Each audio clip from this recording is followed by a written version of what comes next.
The first time my nephew looked me in the eye and said, "I'll see you in court," I almost laughed. Not because it was funny.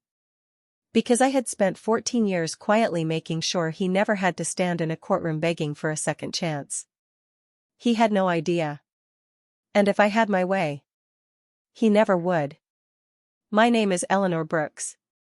I'm 68 years old, a retired elementary school librarian from Cedar Falls, Iowa. My life has never been loud. I prefer old books, fresh coffee, and Saturdays spent tending the roses my late husband planted before cancer stole him from me. People call me kind.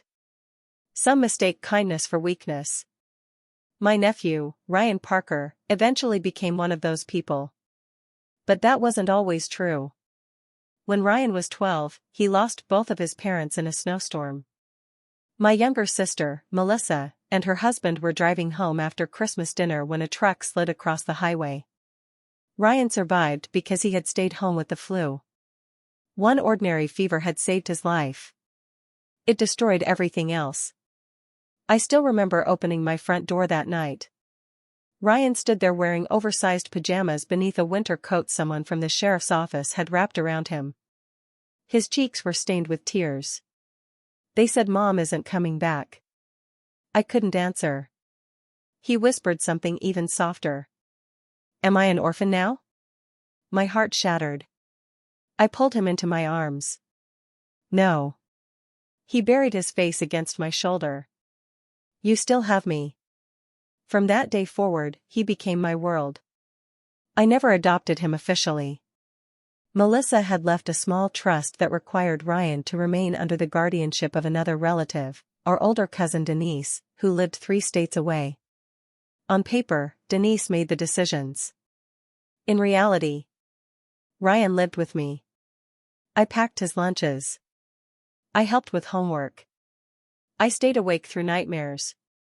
I celebrated every birthday.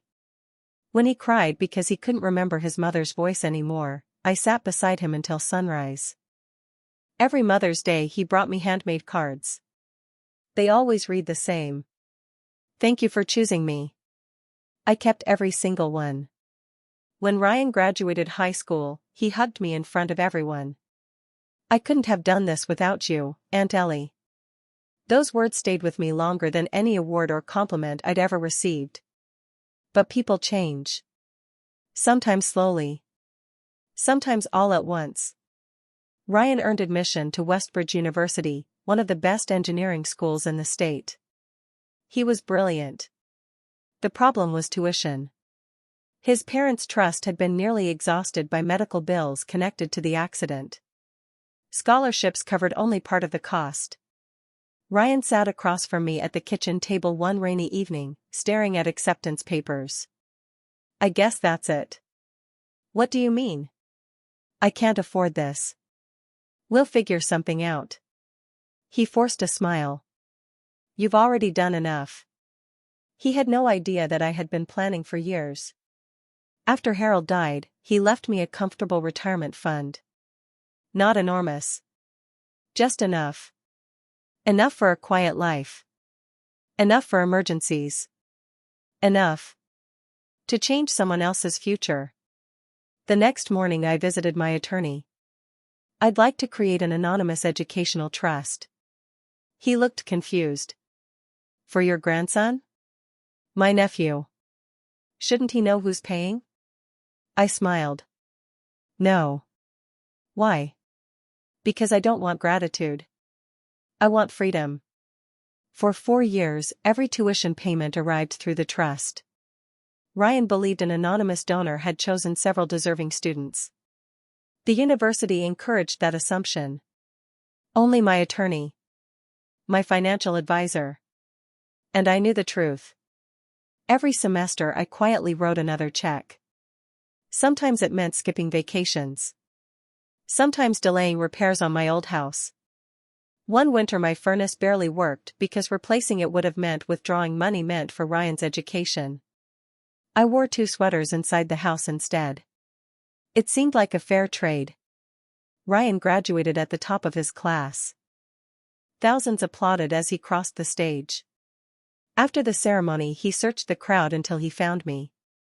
He wrapped me in the biggest hug of my life. You always believed in me. I always will. He smiled. I'll make you proud. For a while. He did. Within 5 years he owned a growing engineering firm in Chicago. He bought luxury cars. A downtown penthouse. Expensive watches. His confidence became something harder. Sharper. Colder. Phone calls became shorter. Holiday visits became excuses. I'm busy, Aunt Ellie. Next month. After this project. Maybe Christmas. Christmas became Easter. Easter became Thanksgiving. Then. Nothing. The silence hurt. But I convinced myself success simply kept him occupied. Until one afternoon, a black SUV stopped outside my little house. Ryan stepped out wearing a tailored navy suit. Behind him walked a woman I'd never met. She carried a leather briefcase. Neither of them smiled. Ryan didn't hug me. Didn't even ask how I was. Instead, he said 6 words that made my stomach tighten. My attorney has a few questions. I stared between them, confused. What kind of questions? The woman opened her briefcase. We're investigating ownership of this property. I blinked. My home? Ryan folded his arms. It legally belongs to my parents' estate. I felt the blood drain from my face. What are you talking about? He looked at me with eyes that no longer resembled the little boy who once thanked me for choosing him. Our lawyers believe you've been living here on money that should have been mine. He took one slow step toward me. And if that's true? He held out an envelope. I'm suing you. For a moment, I couldn't even move. The envelope trembled in Ryan's hand. I looked from him to the woman beside him. She was probably in her early 40s, polished and confident, with the kind of expression that never revealed emotion. I'm sorry, I said quietly. I think there's been a misunderstanding. There isn't, Ryan replied. His voice was calm. Too calm. I've spent the last 6 months reviewing my parents' financial records. I frowned. Why? Because my accountant found missing assets.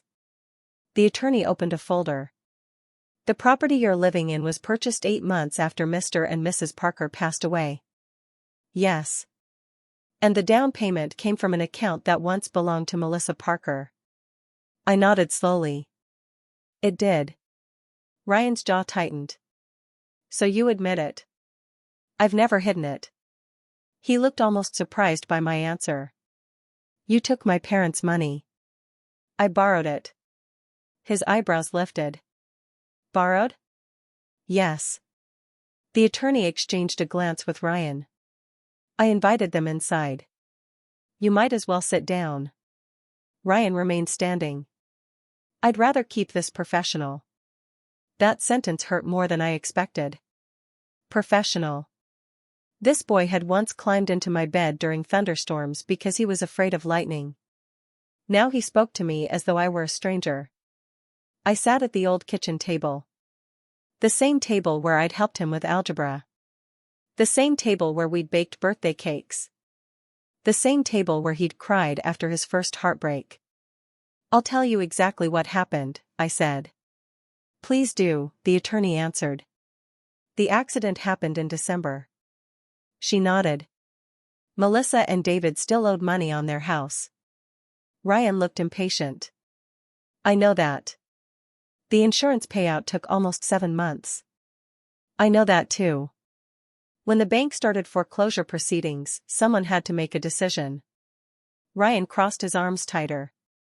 I was 29. I was working at the library. I had very little savings. The only way to stop the house from being taken immediately was to use part of Melissa's account as a temporary loan. Ryan interrupted. Without permission. There was no one to ask. You could have waited. I looked at him. If I had waited, your parents' home would have been sold. Silence filled the room. The attorney finally asked, was the money repaid? I stood up. Wait here. I walked slowly to the hallway closet. From the highest shelf I pulled down an old green metal box. Dust covered the lid. Ryan watched with growing curiosity. I placed it on the table. Inside were folders. Receipts. Cancelled checks. Bank statements. Every document was carefully labeled. I handed one to the attorney. Page 17. She flipped through the papers. Her professional expression changed. This shows reimbursement. With interest, I finished. Ryan frowned. She kept reading. There are annual transfers. Every dollar. Ryan leaned closer. What does that mean? His attorney looked at him. It appears she repaid the estate in full. Ryan stared at me. You paid it back? Within 3 years. Why didn't anyone tell me? I smiled sadly. You never asked. He looked uncomfortable. For the first time since arriving, certainty left his face. But only for a moment. He reached into another folder. What about these? He laid photographs across the table. Pictures of my house. My garden. My car. The investigator estimates this property is worth over $600,000. I laughed softly. You hired an investigator? I wanted the truth. The investigator says you couldn't have afforded this home on a librarian's salary. He's right. Ryan leaned forward. So where did the money come from? My husband. Harold wasn't rich. No. So explain it. I looked toward the living room. Harold's photograph still sat on the fireplace. He invested. Ryan blinked. In what? Apple. What? In 1998. The attorney looked interested. He bought stock when everyone around him thought computers were a passing trend. Ryan looked skeptical. You're telling me that's all? No. He also refused to sell. A faint smile touched my lips. He was the most stubborn man I've ever known. The attorney quickly reviewed another folder. Mrs. Brooks has brokerage records. Ryan's confidence slipped again. This doesn't prove anything. It proves how I bought the house. It doesn't explain why you've always acted like you had nothing. I looked directly at him. Because I never measured wealth by what I owned. He looked away. That answer clearly annoyed him. He stood. I still think something doesn't add up. His attorney quietly said, Ryan. No. He shook his head. I've seen enough wealthy people hide assets. I want complete financial discovery. The attorney hesitated. That could become expensive. I don't care. I watched him carefully. This wasn't about money anymore. It was pride. Someone had convinced him that he had been cheated. And he wanted someone to blame. Unfortunately, that someone was me. As they prepared to leave, I asked one question. Who told you to investigate me? Ryan froze. No one. You've never cared about this house before. He didn't answer. I asked again. Who? His attorney looked uncomfortable. Ryan finally sighed. My fiancée. I had never met her. What's her name? Vanessa.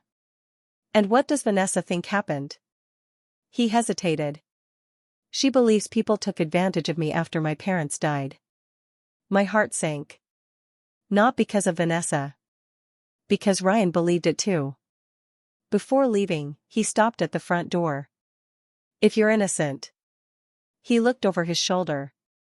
Then the court will prove it. The SUV disappeared down the street. I stood alone on the porch.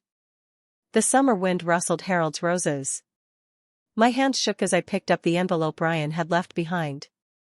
Inside was the official lawsuit. 43 pages. Page after page accusing me of fraud. Unjust enrichment. financial exploitation. And one sentence that nearly broke me. The defendant knowingly deprived plaintiff of educational opportunities by misappropriating estate assets. I read it twice. Then a third time. Educational opportunities. Tears blurred my vision. If only he knew.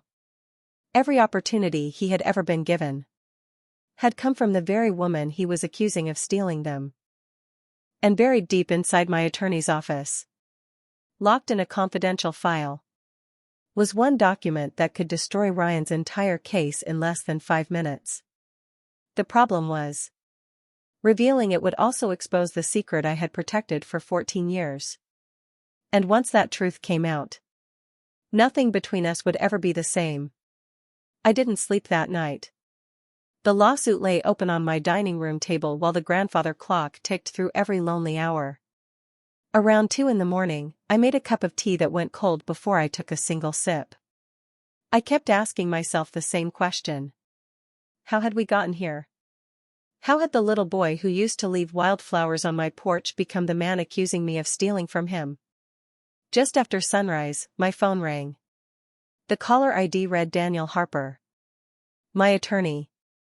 Ellie, he said gently, I heard. You already know? The complaint was filed electronically yesterday afternoon. I sighed.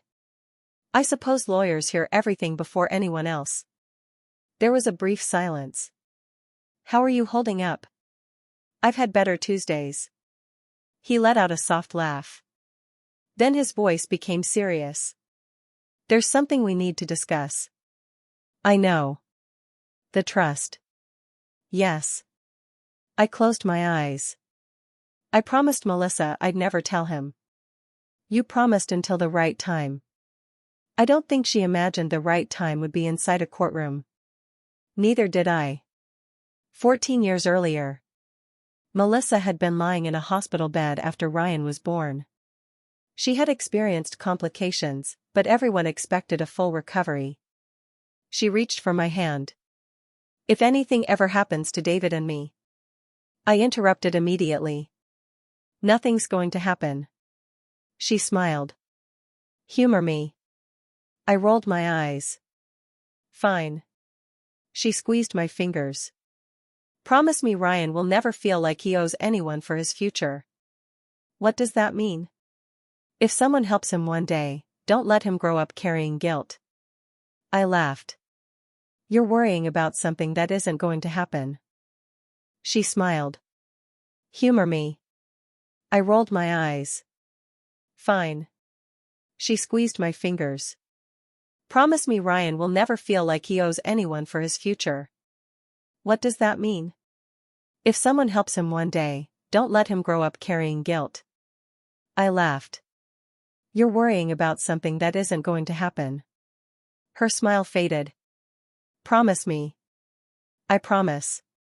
That promise echoed in my ears every year I wrote another tuition check. Ryan never knew. He believed an anonymous donor had changed his life. That was exactly how Melissa wanted it. Now that promise was standing between me and a courtroom. Daniel spoke carefully. If we don't reveal the trust documents, we risk losing. I know. If we do reveal them, he'll find out. Yes. And he'll realize he sued the person who paid for his education. I rubbed my forehead. Can we settle? Daniel hesitated. I reached out this morning. What did Ryan say? He refused. Why? He wants a public trial. I felt my stomach tighten. A public trial? He believes you're hiding more than the property. I whispered, oh, Ryan. Daniel continued. There's something else. What? His legal team requested access to your bank records. All of them? 30 years worth. I almost laughed. They're going to be very bored. I wish that were true. What do you mean? They'll see every tuition payment leaving your investment account. I froze. But those payments were made through the trust. Yes. The trust paid the university. But your account funded the trust. The room suddenly felt very small. So even if I stay silent, they'll eventually discover the payments. I lowered myself into a chair. The secret wasn't mine to protect anymore. Time had already begun pulling it into the light. Daniel's voice softened. Ellie. Yes? I know you love him. I do. But he isn't acting like someone who loves you. I looked out the window. Across the street, Mrs. Wilson was helping her granddaughter learn to ride a bicycle. The little girl fell. Mrs. Wilson didn't scold her. She simply picked her up. You don't stop loving someone because they hurt you, I whispered. Daniel didn't answer. Maybe because he knew I was right. Or maybe because he knew love wasn't always enough. 3 days later, I attended my first meeting with Ryan's legal team. It wasn't held in a courtroom. It was held in a sleek conference room overlooking downtown Chicago. Ryan was already there. So was Vanessa. She stood as I entered. Tall. Elegant. Perfectly dressed. Her smile never reached her eyes. So nice to finally meet you, she said. I've heard so much about you. I imagine you have. She extended her hand. I shook it. Her grip was surprisingly firm. Ryan avoided looking at me. His attorney began reviewing the case. Halfway through the meeting, Vanessa spoke. Can I ask something? The attorney nodded. She turned to me. Why didn't you ever encourage Ryan to investigate his parents' finances? I blinked. Because he was grieving. She tilted her head. Or because you hoped he'd never ask? Daniel immediately objected. My client doesn't have to answer speculation. Vanessa smiled sweetly. I'm only trying to understand. I studied her carefully. She wasn't asking questions. She was planting doubt. Every sentence was designed to make Ryan look at me differently. Then she said something that made the entire room go silent. I've always believed children deserve to know who sacrificed for them. I stared at her. If someone truly loved Ryan. She folded her hands. Why keep so many secrets? For the first time, I looked directly at Ryan. His face showed uncertainty. Not confidence. Not anger. Uncertainty. A tiny crack had appeared. I answered softly. Sometimes people keep secrets to protect someone. Vanessa replied before Ryan could. Or to control them. Daniel ended the discussion immediately. The meeting was over. As everyone gathered their files, Ryan finally walked toward me.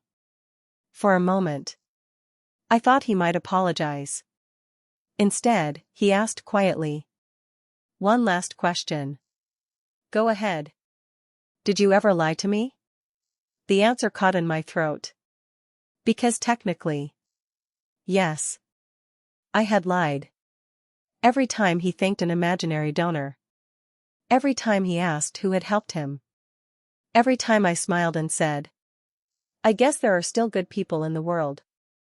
I had lied. To keep a promise. I looked into his eyes.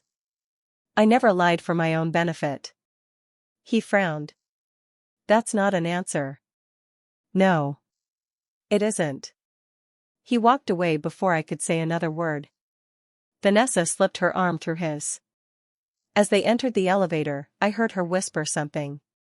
Ryan nodded. Then the doors closed. Daniel stood beside me. What did she say? I couldn't hear. But deep down, I had a terrible feeling. Whatever Vanessa had whispered, it had just convinced Ryan to stop doubting. And start preparing for war. The first court hearing lasted less than 20 minutes. It changed everything. I sat quietly beside Daniel while Ryan and Vanessa entered together. He wore another expensive suit. She carried a leather folder and whispered something that made him nod before he looked in my direction. He didn't smile. He didn't even acknowledge me. The judge reviewed the filings, confirmed the discovery schedule, and set a trial date for 3 months later. Simple. Routine. Then Ryan's attorney stood. Your Honor, we believe the defendant has concealed financial transactions connected to the plaintiff's parents' estate. Daniel immediately replied. We deny that allegation. The judge adjusted her glasses. Then both parties will exchange complete financial records. My heart sank. It was official now. The records would speak before I ever could. Outside the courthouse, reporters had gathered. Apparently, Ryan's engineering company had become well known after winning a major city contract. Someone shouted. Mr. Parker. Is it true your aunt stole your inheritance? Ryan paused. For 1 second, I hoped he would defend me. Instead, he answered carefully. That's what the court is here to determine. The cameras flashed. I quietly walked away. 1 sentence. That was all it took for strangers to begin judging me. By evening, neighbors were calling. Some offered support. Others sounded curious. The following morning, I found an envelope in my mailbox. No return address.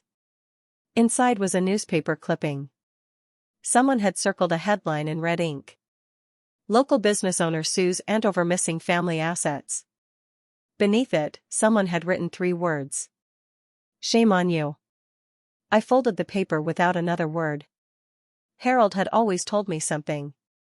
When people don't know the whole story, they invent one. He had been right. 3 weeks later, Daniel called again. We've finished reviewing Ryan's financial disclosures. And? There are questions. What kind of questions? He recently withdrew almost $400,000. I blinked. Why? We don't know. Investment? No. Property? No. Then where did it go? Daniel sighed. The money was transferred to a company. What company? Sterling Horizon Consulting. I've never heard of it. Neither had I. Something in Daniel's voice made me nervous. I asked around. And? The company is less than a year old. So? It has only one executive. Who? He paused. Vanessa. I sat down slowly.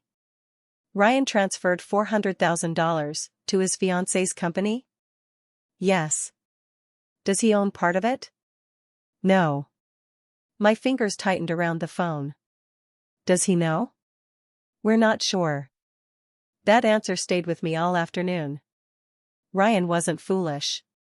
At least, he hadn't been. Could he really have handed over nearly $500,000 without asking questions? A week later, fate answered for me. I was shopping for groceries when someone called my name. Aunt Ellie? I turned. Standing beside the produce section was Ethan Collins, Ryan's college roommate. He looked older now, with a wedding ring and a tired smile. It's been years, he said. It has. He hugged me warmly. Unlike Ryan.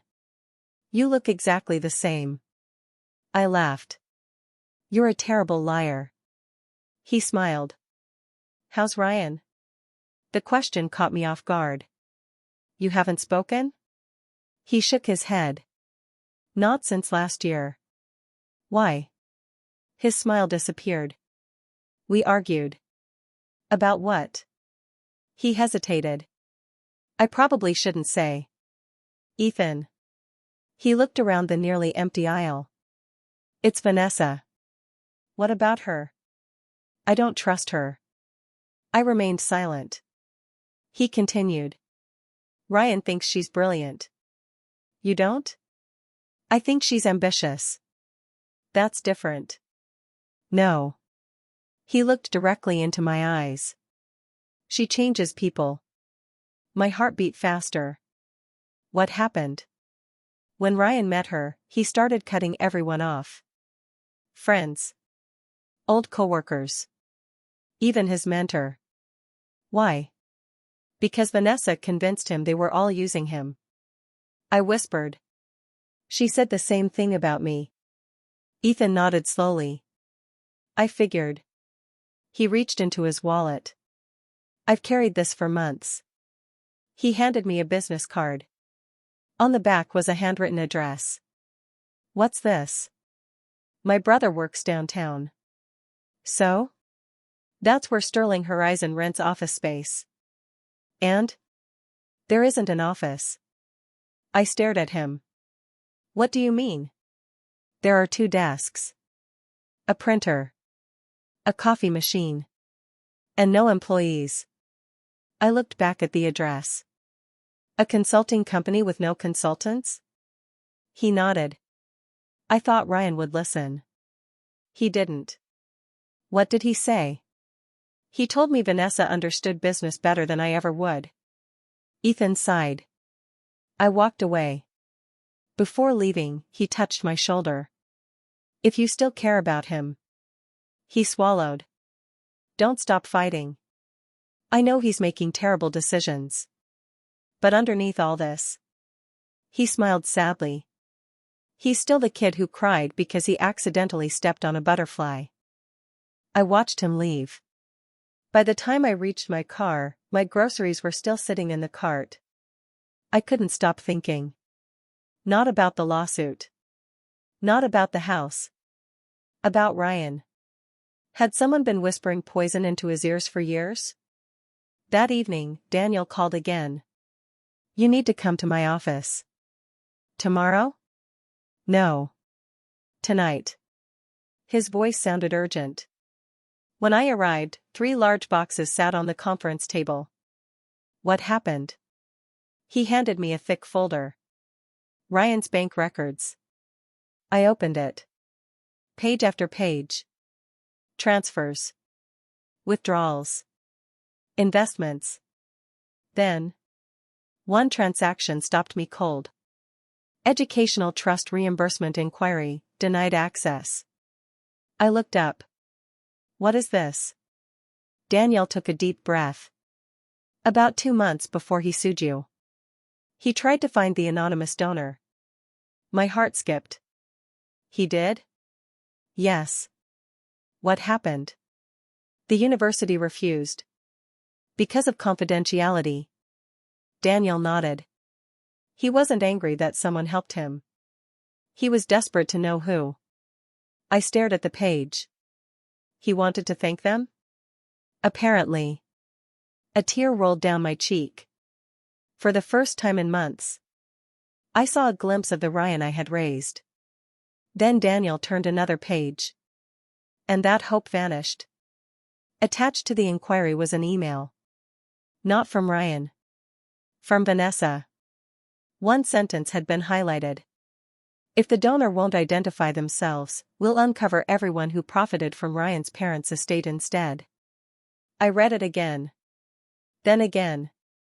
Daniel looked at me gravely. Ellie. This lawsuit may never have been about the house. I slowly raised my eyes. If that's true. I whispered. Then what is it really about? Before Daniel could answer, his assistant rushed into the room, pale as a sheet. Mr. Harper. What is it? She handed him a freshly printed document. He read the first page. His face lost all color. Oh no. What happened? I asked. Daniel looked at me with disbelief. Ryan just filed another lawsuit. I frowned. Against who? He swallowed hard. This time. He's suing the anonymous donor who paid his college tuition.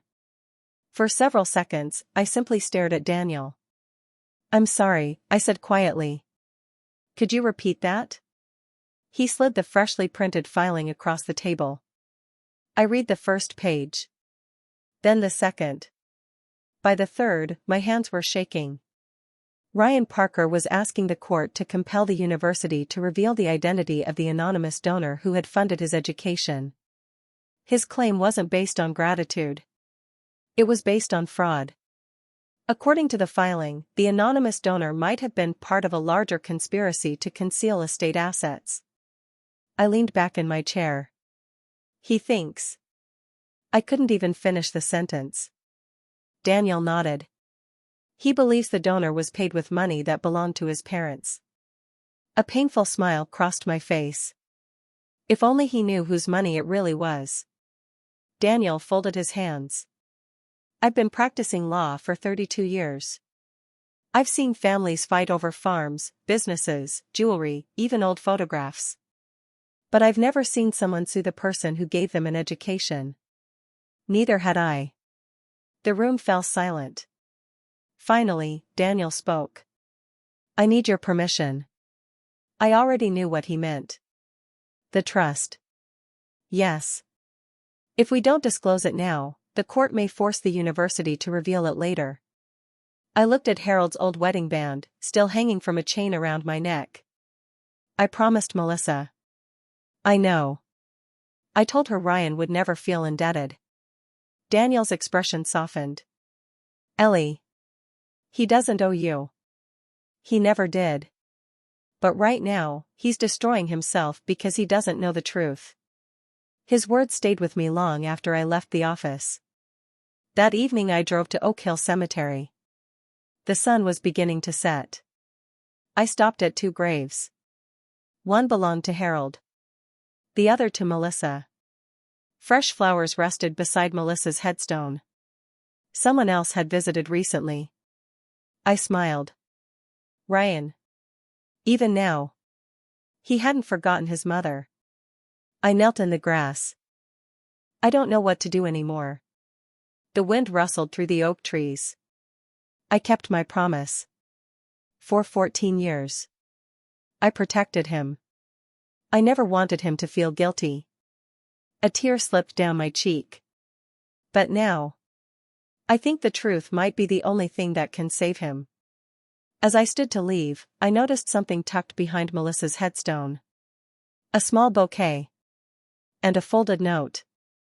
I hesitated. Then picked it up. The handwriting belonged to Ryan. It read. Mom. I hope I'm doing the right thing. Everyone says the truth matters. I just wish you were here to tell me who I can trust. My heart broke. He wasn't acting out of hatred. He was lost. Someone had convinced him that everyone around him had betrayed him. And the person whispering the loudest was Vanessa. The following week, discovery continued. Ryan's attorneys demanded years of investment statements. Daniel requested records from Sterling Horizon Consulting. Vanessa's attorneys objected immediately. That alone caught the judge's attention. During one hearing, the judge looked directly at Vanessa's lawyer. If the company has nothing to hide, why resist disclosure? He shifted uncomfortably. We believe the request is overly broad. The judge wasn't convinced. I'll allow limited discovery. Vanessa's smile disappeared for the first time. 3 days later, Daniel called with surprising news. We received the records. And? They're unusual. How? The company earned almost no revenue. But Ryan transferred hundreds of thousands of dollars. Yes. So where did it go? Daniel took a slow breath. Luxury travel. Designer purchases. Private club memberships. I closed my eyes. And business expenses? Very few. I whispered. Oh, Ryan. Before I could say another word, Daniel added. There's something else. What now? We found several payments to a private investigator. I frowned. The same investigator who looked into me? Looks that way. What else was he investigating? Daniel turned another page. You. For how long? Almost 2 years. 2 years. Long before the lawsuit. Long before Ryan ever confronted me. Someone had been building this case piece by piece. The realization sent a chill through me. This hadn't started with legal questions. It had started with suspicion. Carefully planted. Carefully watered. Until Ryan believed it completely. A few days later, something unexpected happened. My doorbell rang. When I opened it, Ryan stood there. Alone. No attorney. No Vanessa. No cameras. Just Ryan. For a brief moment, I saw the young man who used to come home from school asking what smelled so good in the kitchen. He looked exhausted. Dark circles rested beneath his eyes. His shoulders seemed heavier than I had ever seen. I only have a minute, he said. Come in. I'd rather stay out here. I nodded. What do you need? He hesitated. Then reached into his jacket pocket. I found these. He handed me a small stack of photographs. Old photographs. Me teaching him to ride a bicycle. Me helping him carve pumpkins. Me clapping at his middle school science fair. One picture stopped me cold. It showed 17-year-old Ryan asleep at the kitchen table. His textbooks were spread everywhere. Behind him, I was sewing a tear in his graduation gown. He smiled faintly. I forgot that picture existed. So did I. Silence stretched between us. Finally he asked. Were we really that happy? I looked at him. We were. He swallowed. Sometimes. His voice cracked. I barely recognized myself anymore. Hope flickered inside me. Ryan. Before I could continue, a black luxury car pulled into my driveway. Vanessa stepped out. She didn't even look at me. She walked straight to Ryan. There you are. Her tone sounded sweet. Too sweet. I've been calling. Ryan glanced at his phone. It was on silent. She slipped her hand into his. The accountant is waiting. Then she noticed the photographs. Her smile faded for the briefest second. What are those? Old memories. She laughed lightly. We don't have time to live in the past. She turned to me. I hope you aren't trying to manipulate him emotionally. Ryan looked embarrassed. I'm just leaving. He handed the photographs back to me. As he walked toward the car, he looked over his shoulder. There was something in his eyes. Not anger. Not certainty. Doubt. Real doubt. Vanessa noticed it too. Before Ryan got into the passenger seat, she leaned close and whispered something into his ear. His expression changed instantly. The warmth disappeared. He closed the car door without another word. As they drove away, I realized something important. Vanessa wasn't just influencing Ryan anymore. She was afraid. Afraid that if he spent even a few minutes alone with me, he might finally start asking the one question she had spent years making sure he never asked. Who really paid for my future? 2 weeks before the trial, Daniel walked into my living room carrying a thick envelope. He didn't sit down. He didn't even take off his coat. Ellie, he said, the judge denied Vanessa's motion to block the financial records. I set my teacup on the table. So everything comes out now? Everything. He handed me the envelope. Inside was a complete accounting of Sterling Horizon Consulting. I turned the pages slowly. The company had received nearly $600,000. Most of it had come from Ryan. Very little had been spent on business. Instead, there were charges for luxury resorts in Italy, designer handbags, expensive jewelry, and a down payment on a lakefront condominium titled solely in Vanessa's name. I looked up. Does Ryan know? Daniel shook his head. We don't think so. Then why hasn't he seen these records? He will. When? At trial. I frowned. That's too late. Daniel sighed. I agree. I stared at the papers. The lawsuit had started because Ryan believed someone had stolen from him. The heartbreaking truth was, someone actually had. Just not the person he was suing. That evening my phone rang. The number was unfamiliar. Hello? A nervous voice answered. Mrs. Brooks? Yes. My name is Claire. I work for Sterling Horizon. I sat upright. I thought they only had 2 employees. We do. Why are you calling? There was a long silence. I can't keep lying. My heart began to race.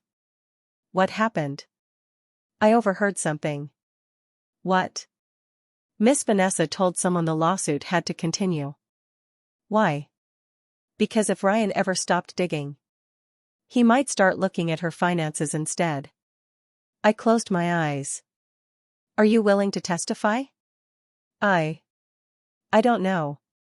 She's powerful. She's connected. I could lose my job. I understood her fear.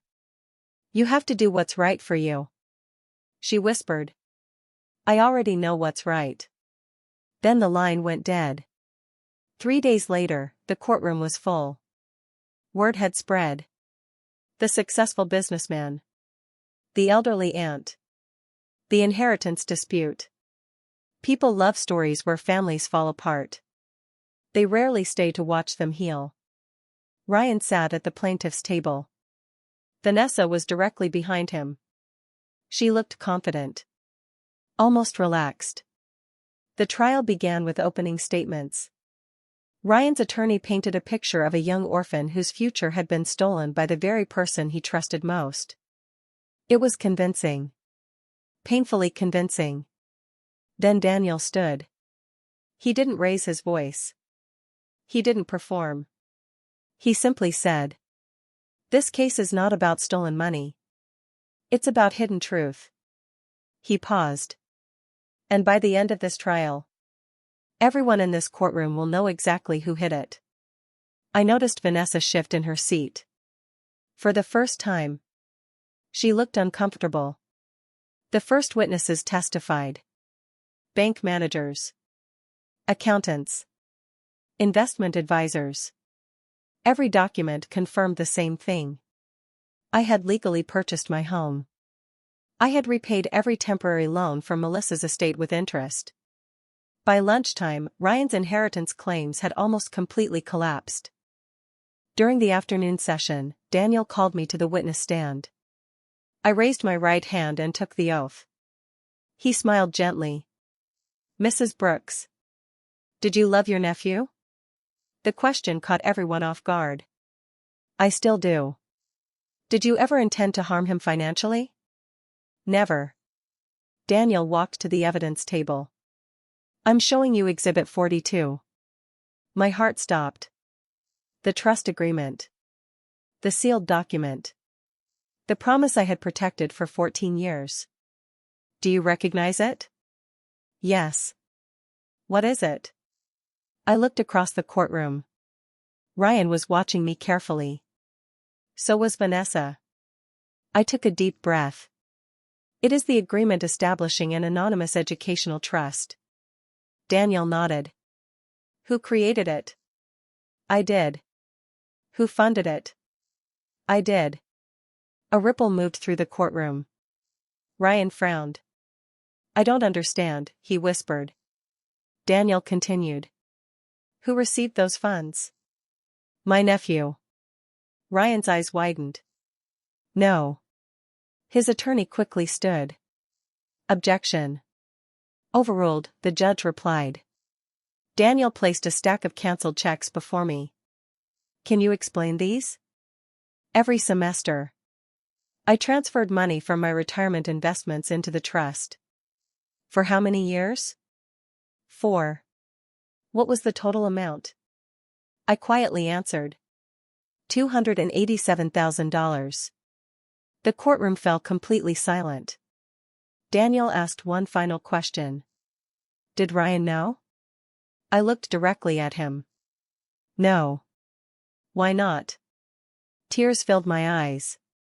Because I promised his mother he would never feel like he owed anyone his future. Ryan looked as though the air had been knocked from his lungs. He stared at the checks. Then at me. Then back at the checks. His lips trembled. You. His voice barely came out. You paid. I nodded slowly. Every tuition bill. He shook his head violently. No. The university said. I asked them to keep it secret. Why? So you could chase your dreams. Instead of spending your life trying to repay me. Ryan covered his mouth. His shoulders began to shake. Across the courtroom, Vanessa suddenly stood. We need a recess. Her voice sounded urgent. Too urgent. Daniel looked toward the judge. Your Honor. I have one final witness before any recess. The courtroom doors opened. A young woman stepped inside. She looked terrified. I recognized her immediately. Claire. The Sterling Horizon employee. She walked toward the witness stand clutching a folder. Vanessa's face turned completely white. Claire looked at the judge and said, I've come because I can't lie anymore.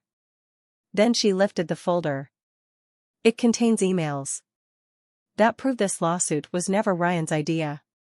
Claire's hands were shaking so badly that the court clerk had to help her place the folder on the witness stand. The courtroom became so quiet that every page she turned sounded loud. The judge looked at her kindly. Take your time. Claire nodded. My name is Claire Bennett.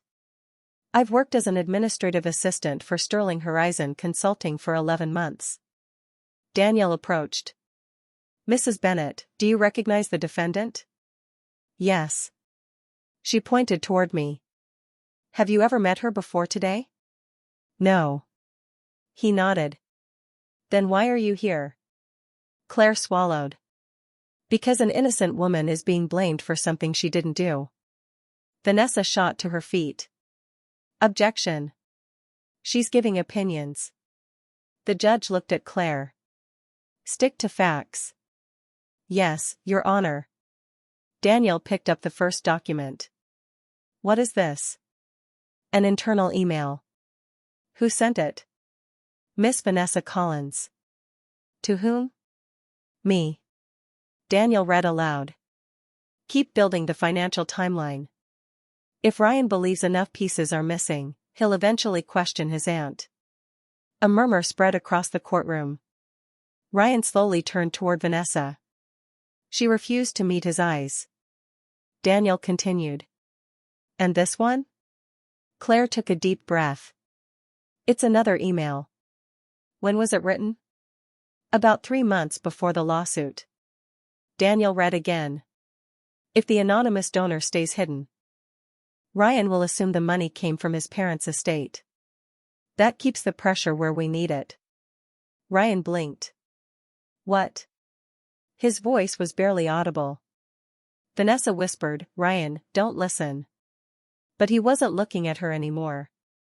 He was staring at the evidence. Daniel presented another document. What is Exhibit 51? Claire answered quietly. The investigation budget. Who approved it? Miss Collins. How long did she investigate Mrs. Brooks? Almost 2 years. Ryan looked stunned. 2 years? Claire nodded. She hired private investigators. For what purpose? To find anything that made Mrs. Brooks look guilty. Daniel paused before asking his final question. Did you ever hear Miss Collins explain why? Claire closed her eyes for a moment. Then she answered. Yes. What did she say? The courtroom seemed to stop breathing.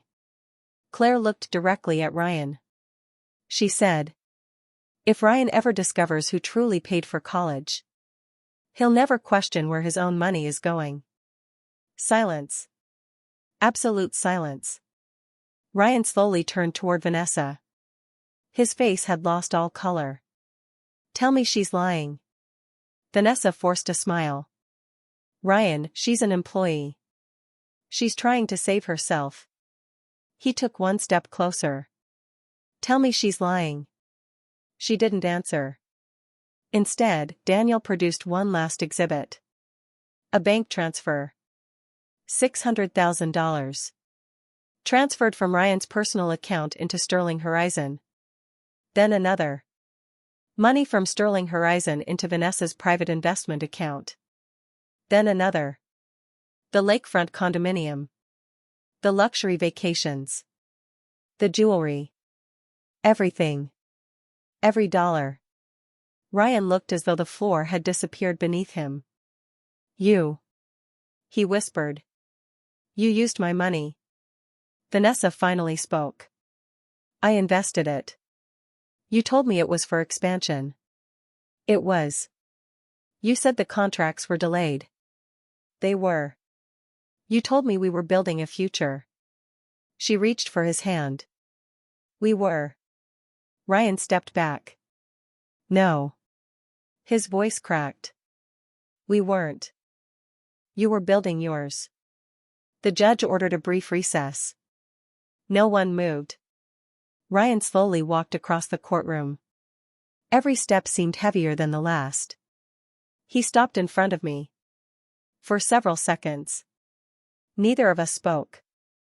Then, to everyone's surprise, he dropped to his knees. I'm sorry. His voice broke completely. I'm so sorry. The cameras clicked. No one cared. Ryan buried his face in his hands. I accused you. I humiliated you. I believed strangers instead of the woman who raised me. Tears rolled down my cheeks. You weren't a stranger. I made you one. His shoulders shook with sobs.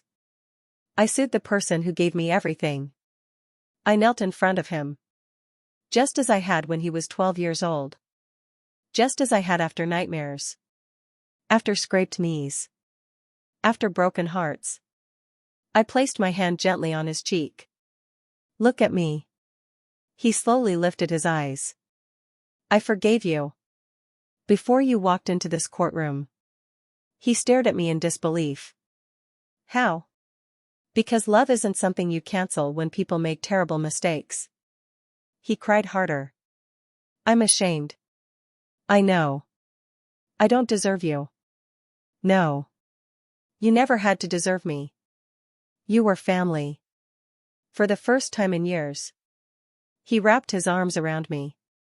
Not as a successful businessman. Not as a plaintiff. Not as a man chasing money. As the frightened little boy who had once stood on my porch asking if he was an orphan. I held him tightly. You still have me. He whispered through tears. I never stopped needing you. Several weeks later, Ryan dismissed every claim against me with prejudice, meaning he could never bring them again. He publicly apologized. Not because his attorneys advised him to. Because it was the right thing to do. He also filed civil claims against Vanessa for fraud, breach of fiduciary duty, and financial deception. The investigation uncovered even more hidden transfers than anyone had imagined. Justice took its course. I didn't celebrate. Losing money hurts. Losing trust hurts even more. Months passed. One Saturday morning, Ryan knocked on my front door. This time, he wasn't wearing a designer suit.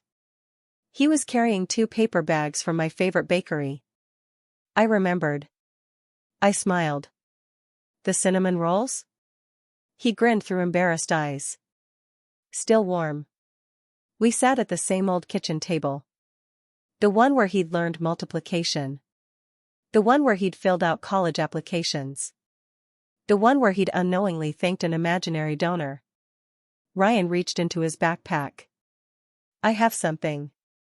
He handed me a framed photograph. It was taken on his college graduation day. He was hugging me. Both of us were laughing. Across the bottom of the frame, he had engraved 6 simple words. The one who chose me first. My eyes filled with tears. I found your box. The green one. I smiled. You opened it? With your permission. He laughed softly. I found every Mother's Day card I ever made. You kept them all. I always will. He reached across the table and held my hand. I spent years chasing the truth. I thought it was hidden in bank records, in court filings, in lawsuits. He smiled sadly. But the truth was sitting across from me all along. Outside, Harold's roses were blooming again. Ryan looked through the window. They're beautiful. They're finally blooming. I nodded. They bloom every year. Even after the hardest winters. He squeezed my hand. I think people can too. I smiled. I know they can. Because forgiveness doesn't erase pain. It gives love the courage to outlive it. And sometimes, the richest inheritance a child can receive isn't money. It's knowing that even after their worst mistake, there's still someone waiting with the door unlocked, a warm meal on the table, and enough love to welcome them home.